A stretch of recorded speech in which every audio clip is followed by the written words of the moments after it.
नमस्कार मित्रांनो, मी आता कल्याण टाटा पॉवर येथे अतिरिक्त अभियंता महावितरण कार्यालयात आलेलो आहे। या ठिकाणी आपण बघू शकता इथे कोणत्याही प्रकारचे फलक लावलेले नाहीत। लाचलुचपत प्रतिबंधन कायद्यानुसारचे फलक इथे लावलेले नाहीत।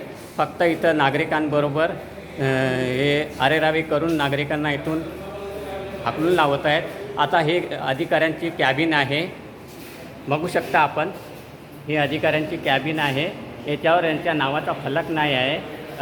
यांना मी निदर्शनावर येत आहे, इथं वरिष्ठ अधिकारी उपस्थित नाही आहेत। यांना मी सर्वांना निदर्शन आणून दिलेलं आहे। यांना आता लेखी तक्रार केलेली आहे।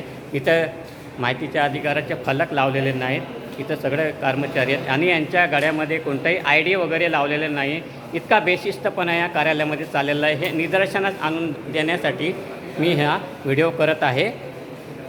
आता चंदन मोरे साहेब आहेत इथं कार्यकारी अभियंता विद्युतचे, त्यांच्याशी माझं बोलणं झालेलं आहे। ते म्हणतात आम्ही सगळ्या सूचनाचं पालन करू, परंतु आज 2005 पासून जर यांनी नियमाचं पालन केलेलं दिसून येत नाही। कोणतेही फलक लावलेले नाहीत, पूर्णपणे बघू शकता आपण। कार्यालयामध्ये माहितीच्या अधिकाराचा फलक नाही आहे। भ्रष्टाचार प्रतिबंधाच्या नियमानुसार इथे लाच स्वीकारली जात नाही, अशा प्रकारचा फलक लावलेला नाही, हे आपण पाहू शकता। इथे अगदी बेशिस्तपणा चाललेला आहे आणि याच्यावर कुठलं कोणाचंही नियंत्रण नाही आहे। अगदी बेशिस्त कारभार आहे। म्हणून मी आज लाईव्ह व्हिडिओ बनवलेला आहे। याच्यावर वरिष्ठ विद्युत विभागांनी नियंत्रण आणून योग्य ती कार्य करावी ही विनंती।